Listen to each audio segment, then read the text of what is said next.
Hi guys, তোমরা তো অনেক রকমের কাবাব খেয়েছো। ডিমের কাবাব কি খেয়েছো? যদি না খেয়ে থাকো এই ভিডিওটা অবশ্যই দেখো। তো আমি ডিম আর আলু নিয়ে নিচ্ছি, দেন কুকারে আমি সিদ্ধ করে নেব। তো এখানে সিদ্ধ কমপ্লিট হয়ে গেছে, আলুর খোসাগুলো ছাড়িয়ে নিচ্ছি, দেন ডিমের খোসাটাও ছাড়িয়ে নিচ্ছি। তো আমি এখানে আলুকে গ্রেট করে নিচ্ছি আর ডিমকে মিডিল থেকে কেটে আমি কুসুমগুলো আলাদা করে কুচি কুচি করে নিচ্ছি। ডিমটা গ্রেট করতে পারো, বাট কুচি কুচি করলে মুখে পড়লে বেশ ভালো লাগে। তো আমি ডিমগুলোও কুচি কুচি করে নিয়েছি।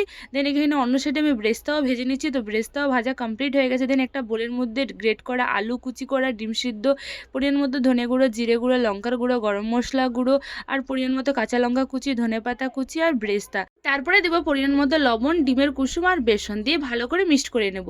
তো এখানে গোল গোল করে চ্যাপটা চ্যাপটা করে সাইজ করে নিয়েছি। তো কমপ্লিট হয়ে গেছে। দেন একটা পাত্রে ডিম নিয়ে নিয়েছি, পরিমাণ মতো লবণ, এটাকে ভালো করে গুলিয়ে তো ডিমের গলায় ডুবিয়ে আমি গরম তেলে এটাকে ছেড়ে দেবো। তো এখানে ভালো করে আমি ভেজে নেবো। তো দেখতে পাচ্ছ একটা ভাজা কমপ্লিট। আর গাইস প্রচণ্ড টেস্টি হচ্ছিলো, তোমরা অবশ্যই ট্রাই করো।